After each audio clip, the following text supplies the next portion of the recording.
Good morning Vellore, আমি সুপর্ণা। তোমরা সবাই কেমন আছো? আশা করি খুব খুব ভালো আছো। আমার চ্যানেলে আর নতুন একটা ব্লগে অনেক অনেক ওয়েলকাম।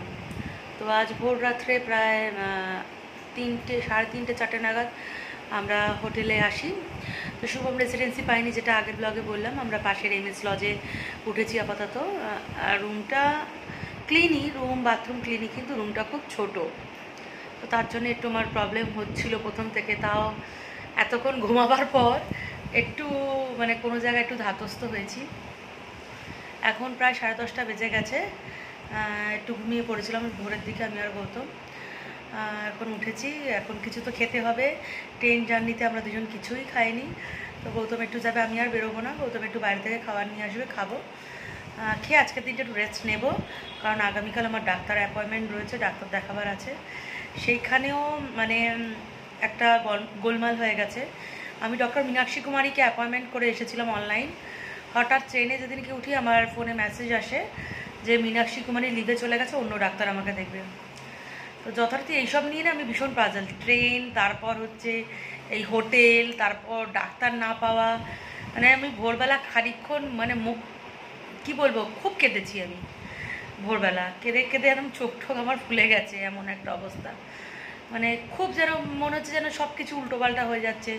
এত দূর দেশে, দূর রাজ্যে এসে কেউ কাছের কেউ নেই। আমি আর গৌতম সবটা কীভাবে করবো এবার ভীষণ ভয় লাগছে। সব কিছু যেন গোলমাল পাকিয়ে যাচ্ছে। যেরকম ভেবে এসেছিলাম তার পুরো বিপরীত হচ্ছে। তারপরে গৌতম আমাকে অনেক বোঝালো যে দূর জায়গায় এসে কান্নাকাটি করে লাভ নেই, কাছের কেউ নেই, দুজনকে ফাইট করতে হবে, লড়তে হবে। সুতরাং কান্নাকাটি করলে তো শরীর আরও ভেঙে পড়বে। সেই ক্ষেত্রে ট্রিটমেন্টটা ভালো করার জন্য মন শক্ত করে এগোতে হবে। আমাকে বলতো হোটেলকে গুলি মারো, আগে যার জন্য আসা হচ্ছে সেই ট্রিটমেন্টের কথা ভাবতে হবে। তো সেই হিসাবেই মনটাকে একটু সান্ত্বনা দিয়ে রেখেছি। দেখা যাক কী হয়, আর সবটাই তোমাদের দেখাতে থাকবো, দেখতে থাকো। ব্রেকফাস্টে গৌতম আমার জন্য এনেছিল প্লেন ধোসা, সাম্বার আর চাটনি। ও তো গরম গরম খেয়েছিল, ঠিক ছিল, কিন্তু আমার জন্য যখন এনেছিল এগুলো নেতিয়ে গেছিলো, খেতে একদমই ভালো লাগছিল না। টিভিতে চলছে অনুপমা, আর এতগুলো সাউথ চ্যানেলের মাঝখানে স্টার প্লাসকে খুঁজে পাওয়া মানে কয়লার খনির মধ্যে হিরে খুঁজে পাওয়া। প্রচুর ঘুম হয়ে যাচ্ছে, এখন বাজে 2:30, এখন খেতে যাচ্ছি। তাও গৌতম কখন থেকে ডাকছে। লাগেজ থেকে কোনো জামা কাপড় এখনও বের করিনি। ওই ট্রেন জার্নি করে যে জামাটা পরেছিলাম সেটাই আবার গায়ে বানিয়ে নিয়েছি। আজকে আর কিছু ভালো লাগছে না, কালকে ডাক্তার দেখাবার আছে। কাল থেকে ফুল অফ এনার্জিতে দুজনে লেগে পড়বো আমি আর বলবো। এখন একটু খেয়ে দিয়ে আসি। প্রতিবারই যখনই ভেলোরে আসি হোটেল বাঙালি বা মহামায়া রেস্টুরেন্ট থেকে লাঞ্চ বা ডিনারটা করে থাকি। এদের খাবারের কোয়ালিটি বলো, টেস্ট বলো, আমার ভীষণ ভালো লাগে। আমি আবার যে কোনো দোকানের খাবার দাবার আমার আবার মনোপুত হয় না। আমি একটু খুঁতখুঁতে টাইপের, তার জন্যে তুমি এসব কোনো ব্যাপার না, ওর পেটটা ভর্তি হলেই হলো। হোটেল বাঙালিতে প্রচুর ভিড়, কারণ ওর জায়গাটা একটু ছোট। খিদেও পেয়েছিল, তাই অপেক্ষা না করে যে বাজারের রাস্তাটা আছে গান্ধী রোডের রাস্তা বরাবর হাঁটতে গিয়ে একটা হোটেল পেয়ে যাই, নিয়ে নিয়েছিলাম ডিম ভাত। কিন্তু কোথাও যেন আমার ঠিক খাবারটা পোষায়নি, কিন্তু গৌতম পেট ভরে খেয়েছে। হোটেলের নাম ছিল নিউ বেঙ্গল হোটেল, আর এটা বাবুরাও স্ট্রিটের মধ্যেই ছিল। ওই যে বাজার রোডটা ছিল, ওই বাজার রোডের মধ্যেই। তো আমার যেহেতু খেয়ে পেট ভরেনি, আমি আর কি করব। ওই সময় তো অন্য দোকানপাটও বন্ধ ছিল যে কিছু খাবো। তো আমি বসে বসে বাদাম খাচ্ছি হোটেলে ফিরে, আর কিছু করার নেই। 2 প্যাকেট বাদাম আমি বসে বসে সাবার করে দিয়েছি। শুভ সন্ধ্যা বন্ধুরা। একটু সন্ধ্যার চা কফি খাওয়ার জন্য বাইরে আছে, চা কিংবা কফি যে কোনো একটা, একটু বাইরের দিকে যাচ্ছি। একদমই মুড ছিল না, শুয়েছিলাম। গৌতম বললো চলো বসে থাকার থেকে একটু বেরিয়ে আসতে একটু ভালো লাগবে। তো এখন দেখি যাওয়া যাক। আর বাইরেটা তো বারবার তোমাদের নানা রকম প্রত্যেকবার যে ব্লগ আছে ব্লগে দেখিয়েছি, আর নতুন করে দেখাবার কিছু নেই। তো চলো দেখতে থাকো। ভেলোরে আসা থেকে এই গলির সাথে একটা আলাদাই পরিচিতি হয়েছে। এটা হচ্ছে কার্তিক মন্দির গলি, আর সামনে কার্তিক ঠাকুরের মন্দির। আর এই কার্তিক মন্দির গলিতেই রয়েছে শুভম রেসিডেন্সি। আগে যতবার এসেছি ওই শুভম রেসিডেন্সিতেই থেকেছি। এবার আছি MS লজে, এটাও কিন্তু একদম শুভম রেসিডেন্সির উল্টো দিকে কার্তিক মন্দির গলিতে। চলে এসেছি চা খেতে ভিলান কফিতে। এখানে চা বা ফিল্টার কফি আমার তো ভীষণ ভালো লাগে, বরাবর এখানেই খাই। আর নতুন সংযোজন দেখলাম, এবার এরা পাকোড়াও ফ্রাই করছে। তো নিয়ে নিয়েছি 2 কাপ চা, আর তার সাথে ডালের পাকোড়া। গৌতম বাবু আর আমি চলে এসেছি চা খেতে। তো এখানে গতবারও এসে এখানেই চা খেয়েছি। এখানে ফিল্টার কফিটাও খুব ভালো। তো এখন চা নিয়ে নিয়েছি। প্রথম ডাল বড়া, তাই তো ডাল বড়া নিয়ে নেওয়া হয়েছে। তো চলো খাওয়া যাক চাটা গরম গরম। আর চপ পেয়েছে, তেলে ভাজা পেয়ে গেছে, গৌতম তো খেতে ব্যস্ত। এটা কি নিয়েছো আবার? ডিম। এইখানে গৌতম বাবা আসলে কেমন হতো? আমার এইখানে মন আমার বাবা আসলে খুশি হয়ে যেত, কি বলো গৌতম? হ্যাঁ, শুধু খেয়ে যেত আর মুড়ি খুঁজতো, তাই তো? তো চপ আর পাকোড়া দেখে নিলে আমার বাবা তো মানে চায়ের সাথে আমার বাবার ব্যাপারটা জমে যেত। আর গৌতমের মতো আমার বাবা এখানে এসে কিন্তু মুড়ি খুঁজতো আগে, মুড়ির সাথেই তেলে ভাজা খেত। তো নিয়ে নিয়েছে, এখন জানি না এটা কেমন, পুরো ঠান্ডা। ও তো নিয়ে নিয়েছে। ডালের বড়াটা মানে যথেষ্ট টেস্টি ছিল, তার সাথে চাটা অসাধারণ। মোটামুটি খুব একটা ভালো নয়, যতটা বললো একদমই নয়। তো চা খাবার পর গৌতম বললো চলো একটু হেঁটে আসি, হোটেলে গিয়ে তো বেকার বোরই হব, বসে থাকবো রুমের মধ্যে। কিন্তু আমার ভীষণ বিরক্তি লাগে প্রত্যেকবার আসলে এই একই জায়গায় ঘোরা, একই জিনিস দেখা। আর এই উডল্যান্ডস কফি, গতবার এখানে আমি কফি খেয়েছিলাম, তো মানে একটা বছরে এত কিছু পরিবর্তন হয়েছে।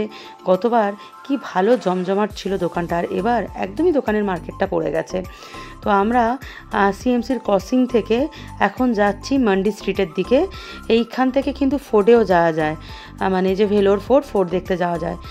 সব জায়গায় দেখছিলাম এরকম বাদাম বিক্রি হচ্ছিল, আম বিক্রি হচ্ছিল, তার সাথে না কিছু একটা মানে গাছের শিকড় না কি আমি জানি না, ওইটা বিক্রি হচ্ছিলো, সবাই কিনছিল একটু গরম করে, মানে ওটা উনুনে না ভুট্টা যেমন আমাদের পুড়ি দেয় সেরকম ওইগুলো পোড়াচ্ছিল। তো কী জিনিস আমি বলতে পারবো না। আর এখানে প্রচুর ফলের দোকান, যেহেতু বেশিরভাগই পেশেন্টরা আসে ট্রিটমেন্ট করাতে, পেশেন্ট মানে তো ফল খাবে। আর প্রতিবারই ভাবে এই আম খাবো, কিন্তু একদমই খাওয়া হয়ে ওঠে না। তার দিকে লাইন দিয়ে সারি সারি খাবারের দোকান, ইডলি থেকে শুরু করে চিকেন ফ্রাই, মশালা মাছ ফ্রাই, ইলিয়াপ্পাম, তারপর প্রচুর ফুচকার দোকান দেখলাম এইখানে। সব লাইন দিয়ে সারি সারি খাবারের দোকান, কিন্তু সব রকম খাবার না খেতেও ভয় লাগছে, কেন অনেক কিছু তো আগে কখনো খেয়ে দেখিনি, কেমন হবে সেটা ভয়, আবার অনেক কিছু খেতেও ভয় লাগছে। তো আমরা এখন মান্ডি স্ট্রিট দিয়ে সোজা হেঁটে যাচ্ছি বড় বাজারের দিকে। রাস্তার দুদিকে বড় বড় চাল ডাল মশলাপাতির দোকান, যেগুলো পাইকারি রেটেই বিক্রি হচ্ছে। এখানে কলা প্রচুর বিক্রি হয়, বিশেষ করে লাল লাল কলা, কিন্তু আমি কখনো খেয়ে দেখিনি। এখন যাচ্ছি বড় বাজারের দিকে। আর এই সামনেই জামা কাপড়ের দোকানগুলো কিন্তু সব সময় থাকে, মানে সারা বছরই দেখতে পাওয়া যায়। আর এই বড় বাজারে ঢোকার মুখে পরপর রয়েছে বেকারি, কিছু বেকারি আইটেমের দোকান, প্রচুর বেকারি আইটেমের দোকান, কেক, পেস্ট্রি, নানা ধরনের মিষ্টি, মানে মানে ঢুকলেই না মন ভরে যায়। এই গন্ধেই যেন মনে হয় যেন কোথায় চলে এসেছি। আর তোমরা তো জানো আমি ভীষণ পেটুক মানুষ, আমি তো এই খাবারগুলো লক্ষ্য মানে করে করেই যাই যে কোথায় কি খাবার পাওয়া যায়, কোন খাবারটা কতটা টেস্টি হবে। তো এইটা এই বড় বাজারের ভিতরে যে সবজি আর ফলের মার্কেটটা, সেটা যেগুলো পাইকারি রেটে বিক্রি হয়, সেই জায়গাটা তোমাদের দেখিয়ে দিলাম। এমসির সামনেও একটা বাজার আছে গান্ধী রোডে, সেই বাজারে কিন্তু সব জিনিস খুব কস্টলি। তো বেশিরভাগ মানুষই এখান থেকেই বাজারটা করে থাকে। আমিও এর মধ্যে নিশ্চয়ই একদিন আসবো, সেই ভিডিওটা ভালোভাবেই তোমাদের সাথে শেয়ার করব, তাহলে বুঝতে পারবে। আর এইখানে দেখছিলাম এক ধরনের খাবার বিক্রি হচ্ছিলো, ওরা বলছিল এটা ছোট মানে মিনি ইডলি। তো আমরা দেখে লোভ না সামলাতে পেরে দুজন নিয়ে নিয়েছিলাম। তো গৌতমবাবু ভালো বলতে আমিও খেয়েছিলাম, কিন্তু খুব একটা আমার ভালো লাগেনি, ভীষণ টক ছিল। আর টক জিনিসটা খুব একটা আমি খেতে পছন্দ করি না। তো মানুষ তো লাইন দিয়ে ভিড় করে খাচ্ছিল ঠিকই, কিন্তু আমার মনোপ্রুত ছিল না।